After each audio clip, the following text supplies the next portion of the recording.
many in this room have waited to find the perfect pet? Anybody? Well, then you can relate to what I'm going to say. I was given a blue-white kitten when I was in the 7th grade in my science class to take home for Thanksgiving to babysit, because she was kept in a little cage. Of course I did.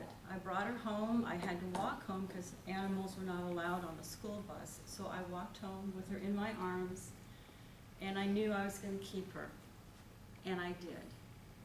And she grew up to be a very loving cat, even though I found out she was deaf. But she was very loving, and we were very in tune to each other. No matter what she did, and whenever she needed assurance, she would put out her paw and want me to hold it. When she had a litter of kittens, she came to me and held out her paw, and I knew it was time. I put her in the box, held her paw, and she had her kittens. We were like that throughout her 18 years with me. We moved 2 times, and she was still with me. When she passed away, I held her paw. From that moment on, I was in search of another deaf white kitten. 30 years later, I found her. 30 years later. I looked at animal shelters. I looked at want ads. I looked. I wouldn't settle for just any white cat with blue eyes. There had to be a connection. And you can tell by looking in the eyes of an animal if there's a connection. Well, this summer, when my granddaughter from Utah came to visit me, she insisted, she demanded, she wanted us to go pet shopping.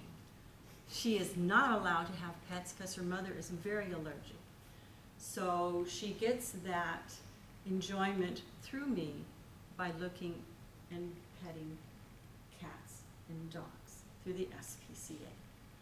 So we went 5 times when she was with me for 2 weeks.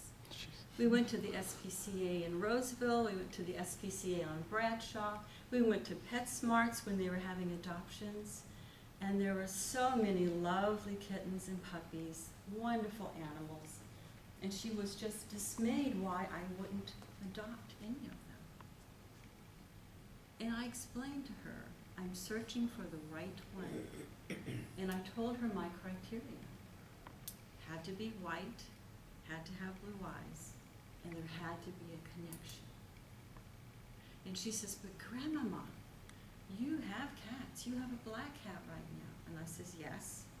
And I've had calicos and tabbies, but there never was that connection. And I'm looking for the one with a connection. The last day of us searching for an animal at the SPCA's, we were running around madly, going to Bradshaw, going to Sunrise at the PetSmarts, doing all kinds of things, looking at animals, because she really wanted me to adopt something so she could cuddle it and play with it and love it till she had to go home. Well, we were at the SPCA at Bradshaw, and we decided to run to the Placerville SPCA, even though it was very close to closing time. So we made it before they closed the doors, but they wouldn't adopt the last hour of opening because it takes too long for them to do that. But you could still look. So we ran in and we looked, adorable kittens and puppies, wonderful, but no, there was no connection there.